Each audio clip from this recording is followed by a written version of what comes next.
दोस्तों, कैसे हो आप लोग। आज की कहानी मैंने एक वेबसाइट से ली है, तो उम्मीद करता हूँ कि आपको ये कहानियाँ पसंद आएगी। तो चलिए बढ़ते हैं अपनी कहानियों की तरफ। इस क्वारंटाइन ने न जाने हमें क्या क्या सिखा दिया है। आज की ये घटना मेरे साथ फरवरी में घटी थी। हुआ यूँ कि मैं मेरी दोस्त लेक्सी के साथ एक अपार्टमेंट में रहती थी। उसकी एक बहुत बुरी आदत थी, वो हमेशा साफ सुथरी रहती थी। वो एक कपड़े को 3 बार धोती थी और वो डबल मास्क पहनती थी। वो मुझे कहती थी कि मैं अगर उसके साथ रहना चाहती हूँ तो मुझे भी उसके साथ मास्क पहनना पड़ेगा। वो बहुत ध्यान रखती थी। ऐसे ही थोड़े दिन गुजरे। उसके साथ रहना अब मुश्किल होते जा रहा था, क्योंकि जब भी मैं बाहर से घर आती तो वो हमेशा मुझे कहती कि मुझे 3 बार कपड़े धोने पड़ेंगे, 2 बार साबुन लगा के और तीसरी बार ऐसे ही नॉर्मल तरीके से। मैं उससे अब तंग आ चुकी थी। एक दिन मैंने डिसाइड किया कि चाहे कुछ भी हो जाए, मैं अब इसके साथ नहीं रहूंगी। मैंने फिर फेसबुक में एक ऐड डाला कि मुझे रेंट पे घर चाहिए, और मैंने दूसरी एक वेबसाइट में भी ऐसे ही ऐड डाला था। फेसबुक में अपनी तस्वीर डाली और नीचे डिस्क्रिप्शन में सब कुछ लिखा था जो मुझे चाहिए था। आप चाहे मेरे बारे में जो भी सोचो, पर यह चीज़ काम कर चुकी थी। मुझे बहुत सारे लोगों के मैसेज आए। उनमें से मुझे एक बूढ़े आदमी का मैसेज आया था। उसने कहा कि मैं उसी दिन उसके अपार्टमेंट में रहने को आ सकती हूँ। तो मैंने फिर लेक्सी से कह दिया कि मैं अब तुम्हारे साथ नहीं रह सकती, मैं तुम्हारा घर छोड़ के चले जाऊंगी, मैं अब तुम्हें छोड़ के जा रही हूँ। लेक्सी को बहुत गुस्सा आया। उसने फिर कह दिया कि तुम 1 घंटे के अंदर यहाँ से चली जाना, और उसने मेरा सामान बाहर फेंक दिया और न जाने मुझे क्या क्या गालियाँ देने लगी। उस बूढ़े आदमी के कहे अनुसार एड्रेस पर पहुँच गई। वो 6th फ्लोर में था। उस बूढ़े ने मुझे फ़ोन करके कहा कि उसको पैर पे मोच लगी है, तो वो नीचे तक आ नहीं सकता, मुझे ही ऊपर आना पड़ेगा। मैं बेवकूफ़ों की तरह बिना सोचे समझे ऊपर चले गई। जब मैं ऊपर गई तो उसके घर के सामने डोरमैट के नीचे चाबी रखी थी। उसने मुझे पहले ही कहा था कि चाबी डोरमैट के नीचे होगी, तुम वो लेके दरवाज़ा खोल के अंदर आ जाना। मैं फिर दरवाज़ा खोल के अंदर चले गई। जब मैंने अंदर देखा तो मुझे सब कुछ नॉर्मल लगा। मुझे ऐसा नहीं लगा कि कुछ खतरे की बात है, इसलिए मैंने फिर इस चीज़ को नज़रअंदाज किया कि वो बूढ़ा आदमी मेरे लिए खतरनाक साबित हो सकता है। उस आदमी ने काबुकी मास्क पहन के रखा था। अगर आप जापानीज कल्चर को फॉलो करते हो तो आपको यह पता होगा कि काबुकी क्या है। काबुकी एक जापानीज लोगों की पोशाक जैसा कुछ होता है। मैं सच में उसे देख के घबरा गई थी, क्योंकि वो थोड़ा अजीब लग रहा था। पर मैंने सोचा कि चलो ठीक है, इस चीज से ये तो साबित नहीं होता कि वो बूढ़ा आदमी खतरनाक है। उसका नाम हैनो था। मैंने फिर उसे विश किया। उसने मुझे मेरी रूम दिखाई। थोड़ी देर तक उसने उस अपार्टमेंट के बारे में सब कुछ मुझे बताया। उसकी बातें सुन के मुझे सब कुछ ठीक लग रहा था। मुझे ऐसा नहीं लग रहा था कि वो खतरनाक भी साबित हो सकता है। सब कुछ ठीक चल रहा था। उसने कहा कि मैं किचन में जाता हूँ, तुम डाइनिंग टेबल पे जाओ और वहाँ जाके बैठ जाओ, मैं तुम्हारे लिए खाना लाता हूँ। फिर मैं डाइनिंग टेबल में जाके बैठ गई। सच बोलूँ तो एक पल के लिए भी मैं ये सोच नहीं पा रही थी कि वो मेरे लिए खतरनाक हो सकता है। हम दोनों ने फिर साथ में खाना खाया। तकरीबन रात के 8 बज चुके थे। मैंने फिर धीरे धीरे चीज़ें नोटिस करना शुरू कर दिया। उसके दरवाजे पे एक्स्ट्रा बोल्ट लगा था। वो बोल्ट ऐसा था कि वो दरवाजे को बंद कर देता, और दरवाजे को खोलने के लिए उस बोल्ट को खोलने की और चाबी से खोलने की ज़रूरत थी। मुझे थोड़ा शक होने लगा। मुझे और भी डर लग गया जब मैंने उसके घर के कोने में देखा कि उसके घर के कोने में मैनेक्विन्स पड़े हैं। मैनेक्विन्स वही पुतले होते हैं जो दुकानदार अपने दुकान के बाहर रखते हैं और उस पुतले पे कपड़े पहना देते हैं। तो मैंने देखा कि उसकी मैनेक्विन पे जापानीज लोगों के कपड़े लगाए हुए थे। मुझे थोड़ा अजीब लग रहा था, पर मैंने सोचा कि यह बंदा जापानीज है तो उसको इसके कल्चर से बहुत प्यार होगा। मुझे अब खतरे की घंटी महसूस होने लगी। मैंने फिर हैनो से कहा कि हैनो देखो, मुझे नीचे जाना है क्योंकि मैं मेरा चार्जर भूल गई हूँ। तो हैनो ने कड़क आवाज़ में कहा, चार्जर? चार्जर तो मेरे पास है, तुम्हें जाने की कोई ज़रूरत नहीं। मैंने फिर हैनो से कहा, हैनो, तुम्हारे पास शायद सैमसंग फ़ोन है, मेरे पास आईफोन है, तो मुझे चार्जर की ज़रूरत पड़ेगी। तो उसने भारी आवाज़ में बोला। तुम यहाँ से कहीं नहीं जाओगी। वो सुन के मैं अब डर चुकी थी, क्योंकि कहीं ना कहीं मुझे लग रहा था कि ये पक्का कोई किलर होगा। मैं बहुत डर चुकी थी, मुझे समझ में नहीं आ रहा था कि मैं क्या करूं। मैं फिर उसके पास गई और उसे धक्का मार के नीचे गिरा दिया। अब वो मेरे पास आके मेरा गला दबाने लगा, पर जैसे तैसे करके मैंने उसे लात मारी और नीचे गिरा दिया। वो एक मटके के पास जाके गिरा। वो मटका टूट चुका था। मुझे पता चला कि उस मटके में उसी घर की चाबी है। मैंने तुरंत वो चाबी ले ली और नीचे आ गई। मैंने फिर वहाँ के वॉचमैन से कहा कि तुम कुछ भी करो, मेरे लिए टैक्सी लेके आना, चाहे पैसे कितने भी हो जाए। वो वॉचमैन 2 मिनट में ही टैक्सी लेके आया। फिर मैं लेक्सी के घर के बाहर जाके रुक गई। फिर मैंने लेक्सी से रिक्वेस्ट की कि प्लीज़ लेक्सी, तुम मुझे अपने घर में रख लो, तुम मुझे जो कहोगी मैं वो करने के लिए तैयार हूँ।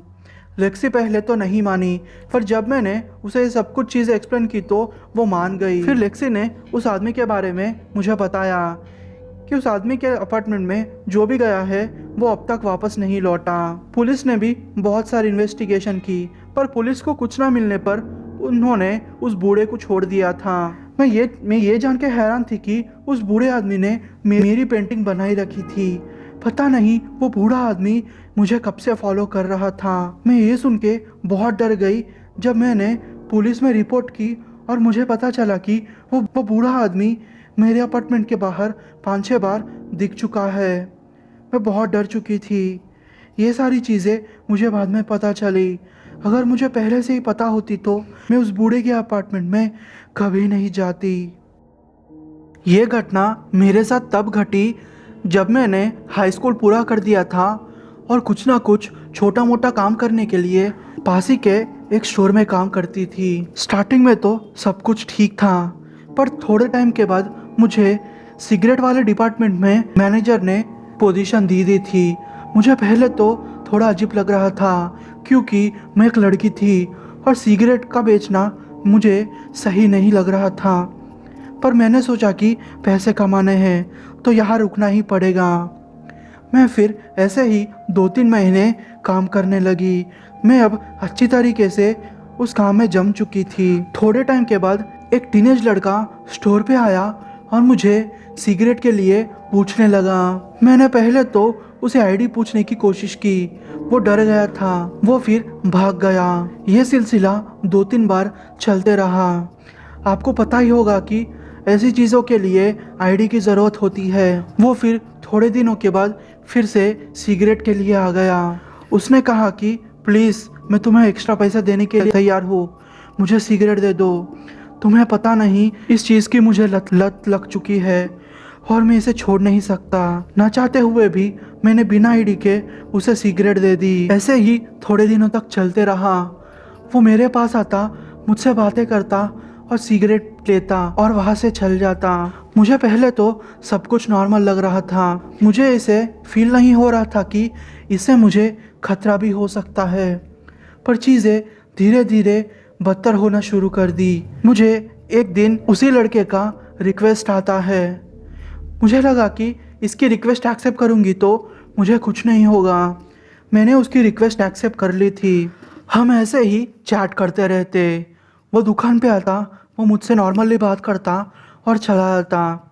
मुझे ऐसे भी कुछ खतरा नहीं लग रहा था, तो मैं भी उसे नॉर्मली बात कर रही थी। पर एक दिन हद हो गई। वो मेरे पास सिगरेट लेने आया।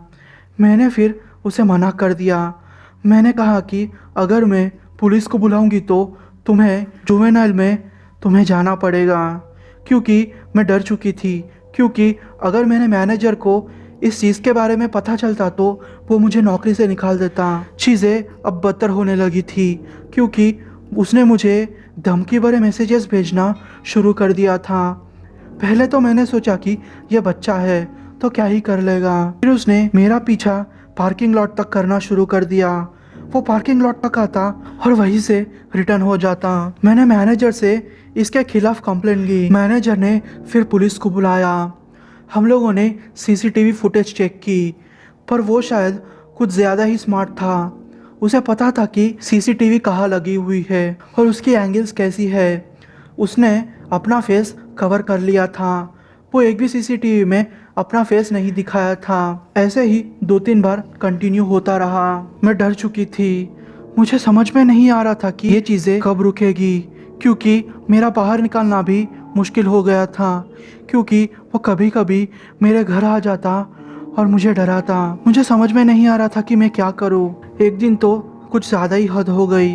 वो पार्किंग लॉट में मेरे गाड़ी के पीछे आया और मैं जैसे ही अपनी कार स्टार्ट करती उससे पहले उसने मेरा हाथ पकड़ लिया और मेरे साथ ज़बरदस्ती करने लगा। उसने मुझे मारने की भी कोशिश की, पर गनीमत ये थी कि उसी वक्त मेरे साथ काम करने वाली दूसरी लड़की आई और मुझे बचाया।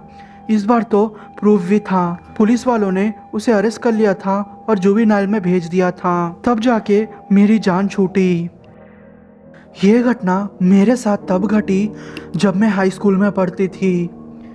एक लड़का था जो कि मुझे देखा करता था। मेरा बॉयफ्रेंड था।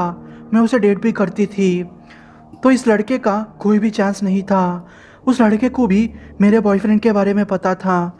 मेरे बॉयफ्रेंड का नाम ग्रेग था, तो उसे सब कुछ पता था, पर फिर भी वो मेरा पीछा करता था।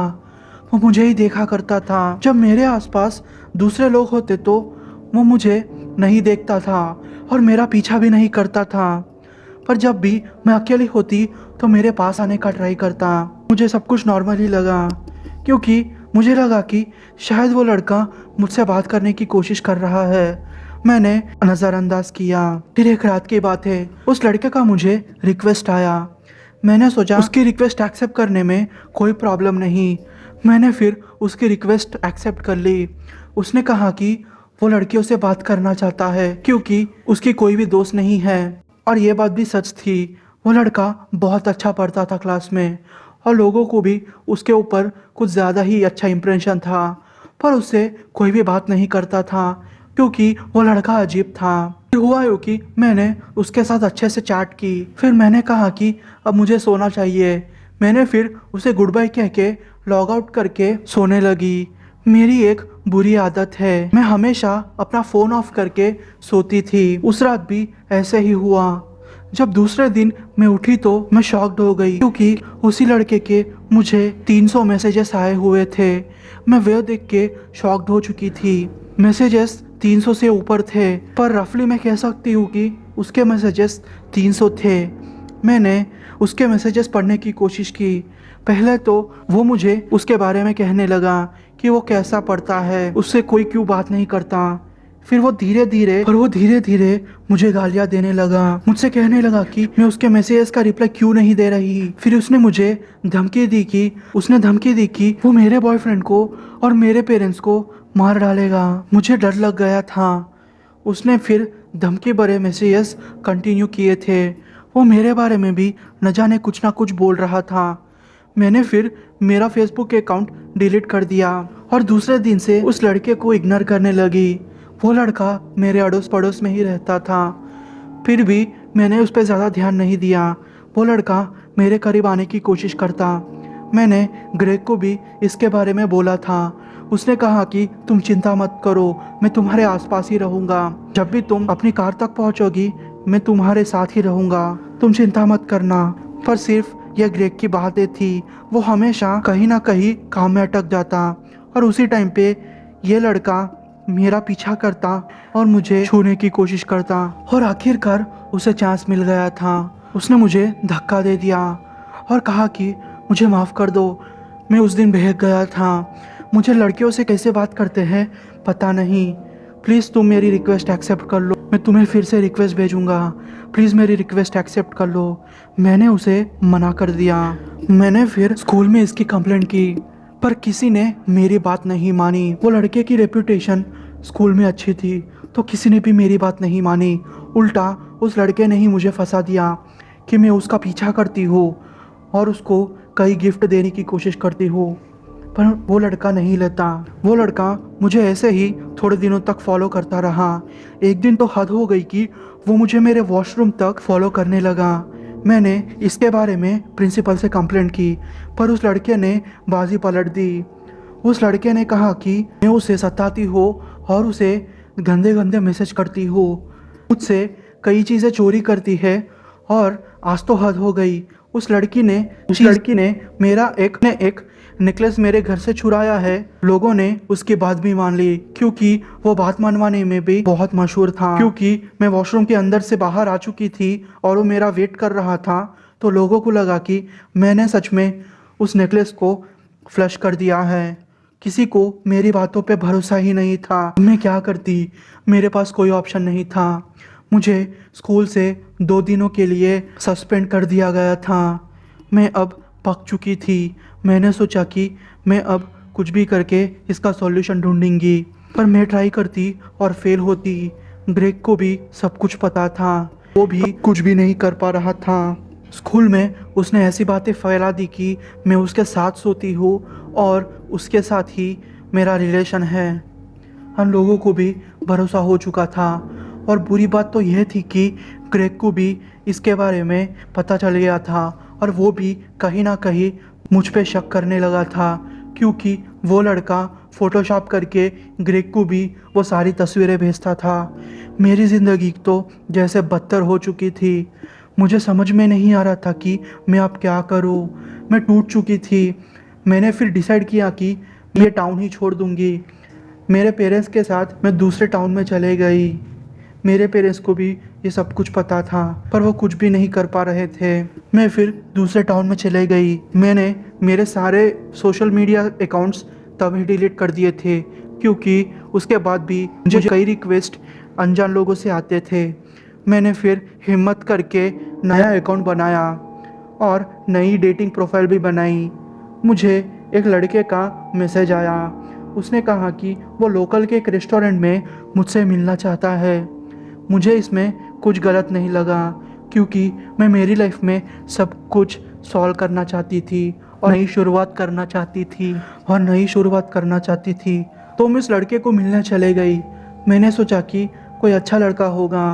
उस रेस्टोरेंट में जाके शॉक्ड हो गई थी, क्योंकि वो लड़का वही था। पता नहीं उसको मेरा प्रोफाइल और मेरा एड्रेस कैसे मिला। मैं शॉक्ड हो गई थी। अब मेरे पास कोई चारा नहीं था। मैं जैसे तैसे करके उस लड़के को मनाया और कहा कि मुझे वॉशरूम जाना है 5 मिनट के लिए। वो लड़का मान गया। मैं फिर वॉशरूम में गई और 911 को कॉल कर दिया। फिर मुझे कुछ नहीं सुनाई दिया।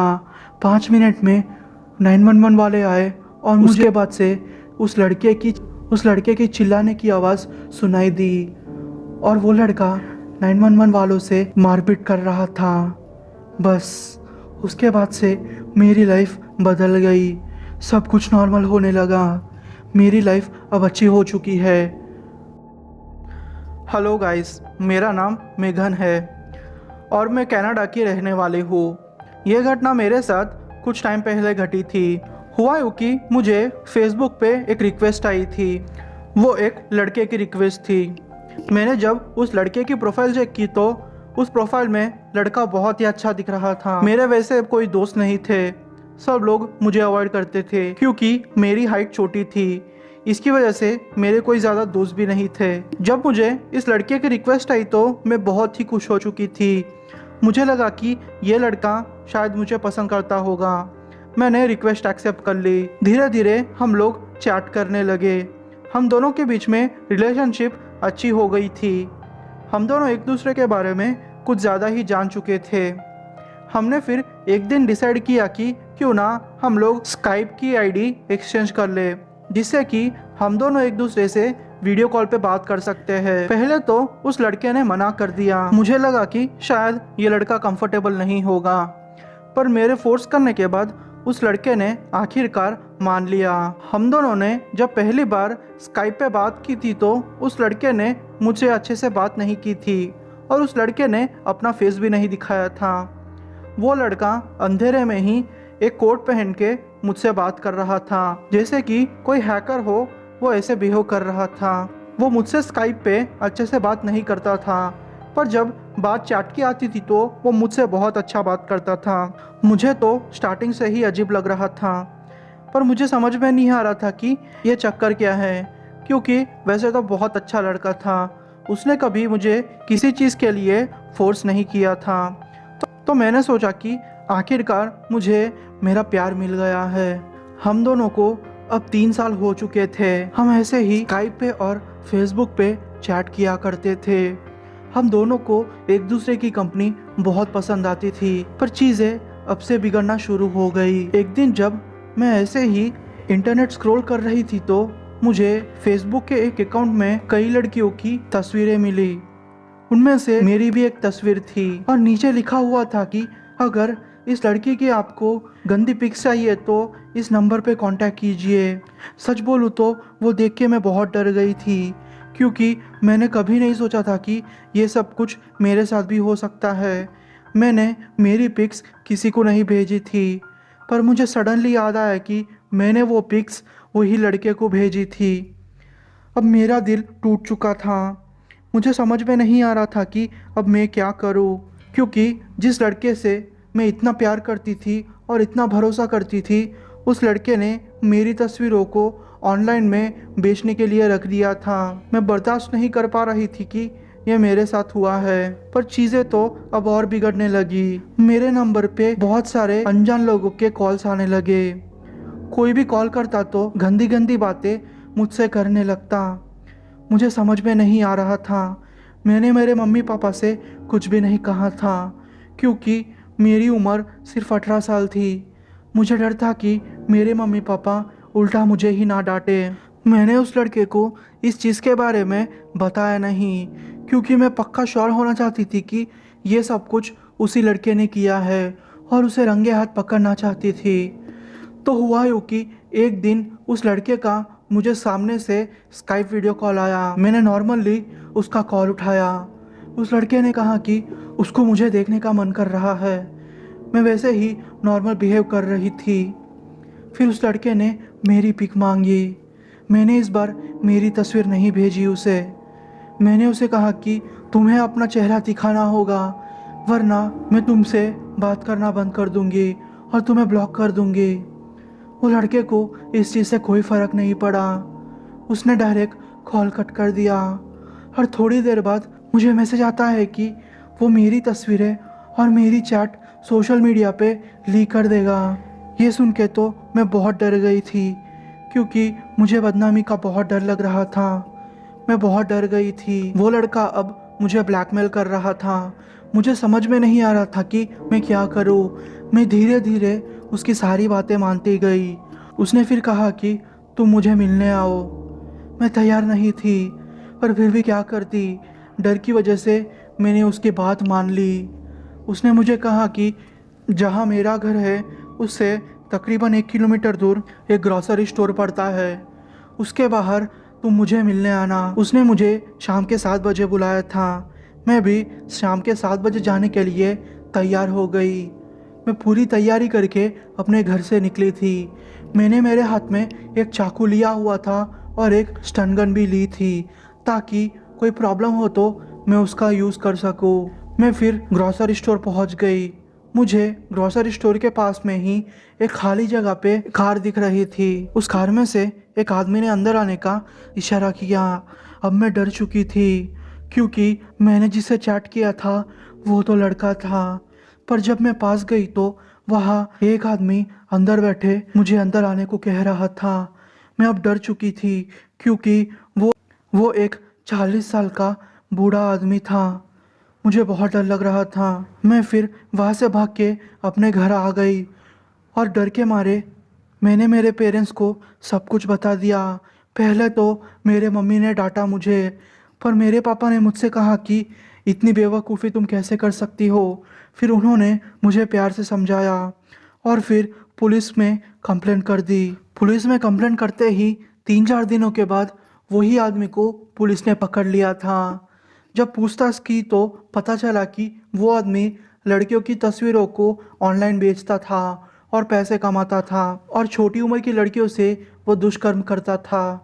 हमारी वजह से वो मुजरिम अब पुलिस के हाथों आ चुका था। अब मैं आखिरकार बच चुकी थी। मेरी जिंदगी अब सुरक्षित थी। ये स्टोरी भले आपको डरावनी ना लगे, पर सच कहूँ तो मैं ही जानती हूँ कि मैं कौन से दर्द से गुजरी हूँ। मेरा नाम सहरा है। मेरी उम्र 19 साल की है। यह घटना मेरे साथ 4 साल पहले घटी थी। हुआ यूँ कि मुझे मेरे ही पड़ोस वाले लड़के पे क्रश था और मैं चाहती थी कि उसको भी मुझ में इंटरेस्ट आए। पर उस टाइम पे मेरी मम्मी ने मुझे फेसबुक यूज़ करने से मना किया था। वो हमेशा कहती थी कि इन सब चीज़ों में कुछ नहीं रखा। और पता नहीं मुझे बहुत उत्सुकता थी, क्योंकि मेरी उम्र की लड़कियां न जाने स्नैपचैट, इंस्टाग्राम, फेसबुक वगैरह वगैरह यूज़ करती थी।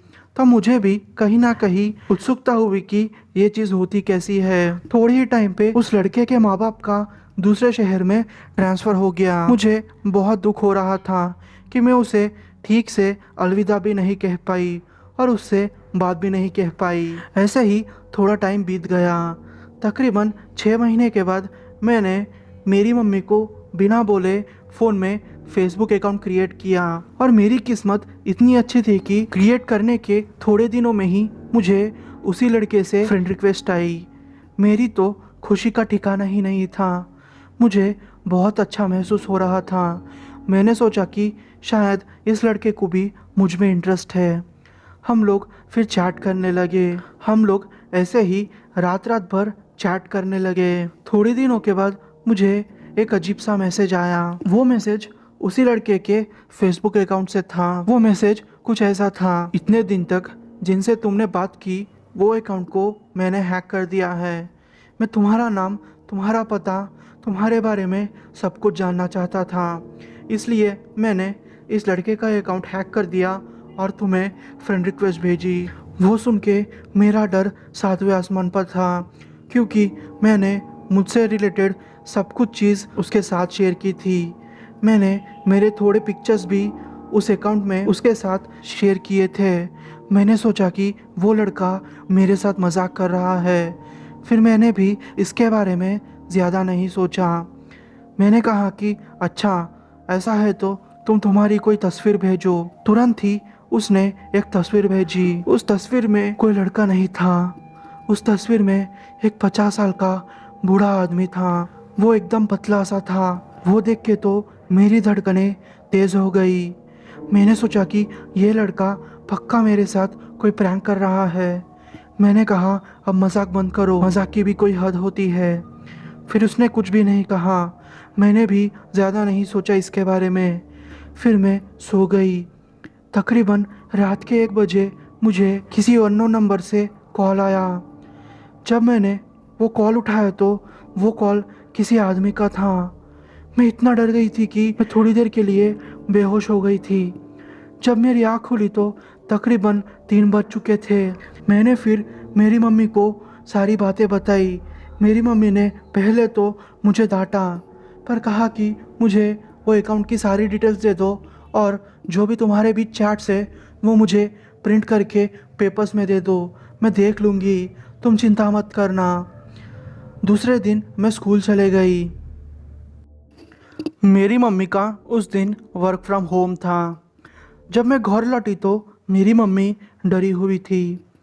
मेरी मम्मी ने मुझसे ये कहा कि वो आदमी हमारे घर तक आ चुका था। घर के दरवाजे और खिड़कियों को खटखटा रहा था।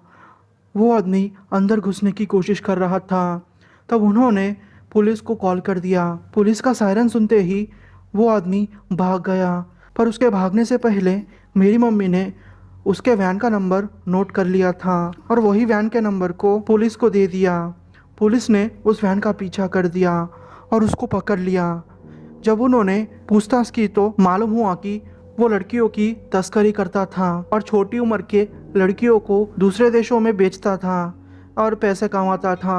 हमारी वजह से वो पकड़ा गया। न जाने उसने कितनी लड़कियों की ज़िंदगी खराब कर दी होगी। मेरा नाम माइक है और मेरी उम्र 21 साल की है। मेरा कोई भी दोस्त नहीं था। मैं कॉलेज ख़त्म होते ही ग्रोसरी स्टोर काम करने चले जाता था। तकरीबन रात के 8 या 9 बजे आके अपना काम पूरा करके फिर सो जाता था और दूसरे दिन फिर कॉलेज। मेरी ज़िंदगी ऐसे ही कट रही थी। मैं मेरी ज़िंदगी से ऊब चुका था। मैंने थोड़े लोगों से दोस्ती करने की कोशिश की पर कोई फ़ायदा नहीं हुआ। कोई भी मुझे अपने ग्रुप में नहीं लेना चाहता था। मैं हमेशा डिप्रेशन में रहता था क्योंकि जितना भी मैं ट्राई करता कोई मुझसे दोस्ती करने को तैयार नहीं था। मुझे बहुत बुरा लगता था। सोशल मीडिया पर भी मेरी कुछ खास फॉलोइंग नहीं थी। पर फिर एक दिन आया, मेरी ज़िंदगी उस दिन की वजह से पूरी बदल गई। मुझे एक लड़की का रिक्वेस्ट आया। सच बोलूँ तो मुझे बहुत अच्छा लग रहा था क्योंकि इतने सालों में मुझे पहली बार किसी लड़की ने रिक्वेस्ट भेजी थी। मेरी खुशी का ठिकाना नहीं था। मैंने ज़्यादा सोचे बिना उस लड़की से चैट करना शुरू कर दिया और धीरे धीरे मुझे पता चला कि वो लड़की भी मेरी ही तरह है। उसने मुझे स्नैपचैट पे रिक्वेस्ट भेजी थी। वो कोई भी स्टेटस अपलोड नहीं करती थी, उसकी सिर्फ एक ही तस्वीर लगी हुई थी। मैंने उसे कई बार अपनी फ़ोटो भेजने का रिक्वेस्ट किया पर हर बार वो ये कहती कि उसे ऐसे किसी को फ़ोटो भेजना पसंद नहीं। ऐसे ही हमारी दोस्ती और 1 साल तक चली। अब मेरी उम्र 22 साल हो चुकी थी और इतने टाइम दोस्त रहने के बाद उस लड़की ने मुझे फाइनली डेट पे बुलाया। उसने कहा कि मेरे घर कोई नहीं है, आज रात को 7:30 बजे तुम मेरे घर आ जाना। हम लोग डिनर करेंगे, गेम्स खेलेंगे और फिर एंजॉय करेंगे। मैं वो सुन के पागल हो चुका था। मैंने सोचा ये अच्छा चांस है उसे इम्प्रेस करने का। उसने मुझे एक अलग सा लोकेशन दिया था। वो लोकेशन मेरे घर से तकरीबन 60 या 70 किलोमीटर था। मैंने सोचा चलो ठीक है, कोई बात नहीं। मैं दोपहर के 2 बजे ही उसके घर के तरफ जाने के लिए निकल गया पर बीच रास्ते में मुझे याद आया कि मैं उसके लिए गिफ्ट लेना भूल गया हूँ। मैंने फिर एक गिफ्ट की दुकान से बढ़िया सा गिफ्ट लिया और उसके घर की तरफ जाने लगा। तकरीबन 7 बजे मैं एक ऐसी जगह पहुंचा जो कि सुनसान थी। वो एक खाली बिल्डिंग थी जिसका कंस्ट्रक्शन शायद बहुत टाइम से रुका हुआ था। मुझे समझ नहीं आ रहा था कि ये क्या है। मैं एक पल के लिए सोच रहा था कि शायद मैं गलत पते पे आ गया हूँ। मैंने वो लड़की को मैसेज भेजा तो उसने कहा कि मैं बिल्डिंग के अंदर आ जाओ। मैंने फिर उससे कहा कि ये कोई भी एंगल से तुम्हारा घर नहीं लगता। फिर उसने रिप्लाई दिया कि तुम्हारे लिए एक सीक्रेट है, तुम्हारे लिए मैंने सरप्राइज प्लान किया है, तुम ऊपर आ जाओ। मुझे दाल में कुछ काला लग रहा था। पता नहीं लड़की मिलने के चक्कर में मैं इस चीज़ को भूल चुका था और इस चीज़ को इग्नोर करके मैं बिल्डिंग की तरफ बढ़ने लगा। मुझे कुछ भी समझ नहीं आ रहा था। मैं अपने फ़ोन की टॉर्च चालू करके ऊपर जाते ही जा रहा था और जब मैं उस लड़की के कहे अनुसार दूसरे माले पहुंचा तो मुझे वहाँ कोई भी नहीं दिखा।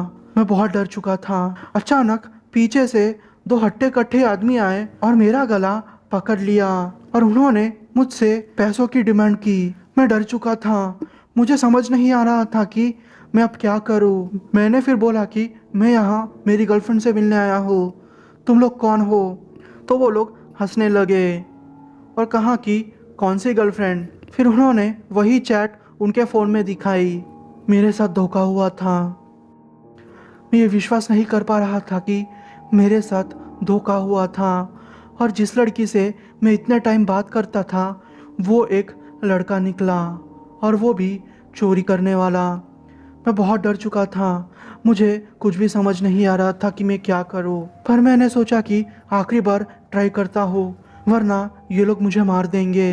फिर नीचे पड़े छोटे से पत्थर को लिया और मैंने पीछे वाले आदमी के पैर पे मारा। वो आदमी दर्द से चिल्ला रहा था। मौका पाते ही मैंने नीचे उतरना शुरू कर दिया। मैं अब भाग रहा था। उस आदमी के हाथ में चाकू था। उसने चाकू मेरी तरफ फेंका पर मैं बच गया। मैं अब मेरी गाड़ी तक जैसे तैसे करके पहुंच चुका था। मेरी गाड़ी के चारों टायर पंचर हो चुके थे, या तो फिर यूँ कहो कि उसकी हवा किसी ने निकाल दी थी। पर क्या करता, गाड़ी को जैसे तैसे चालू किया और रोड पे गाड़ी चला के आगे बढ़ने लगा। मेरी गाड़ी धीमे धीमे आगे बढ़ रही थी। वो लोग मेरे पीछे आ रहे थे। मैंने फिर 911 पे कॉल किया और पुलिस को ये सब जानकारी दी।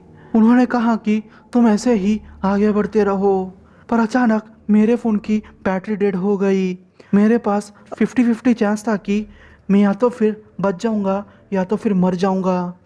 अब मेरी गाड़ी अचानक बंद पड़ चुकी थी। नीचे उतरकर यहाँ वहाँ लोगों के घर की तलाश कर रहा था, पर दूर दूर तक मुझे किसी का घर भी नहीं दिखा। पर क्या करता, ऐसे ही मैं भागने लगा। वो लोग मेरे पीछे पड़ चुके थे, पर पुलिस का सायरन सुन के वो लोग भाग गए। पुलिस ने वो लोगों का पीछा किया और तब जाके पता चला कि ये गैंग सालों से बहुत सारे लोगों को ऐसे ही ठग चुकी है और बहुत सारे लोगों को ये मौत के घाट उतार चुकी है।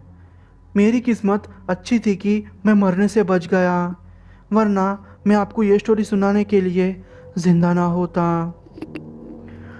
दोस्तों, आपको ये कहानियाँ कैसी लगी? अगर आपको कहानियाँ पसंद आई हो तो कमेंट सेक्शन में कोई ना कोई कमेंट कर दीजिए। और हाँ दोस्तों, अगर आपको ऐसी स्टोरी सुनना पसंद हो तो आप मुझे कमेंट बॉक्स में यस करके लिख दीजिए। थैंक यू दोस्तों।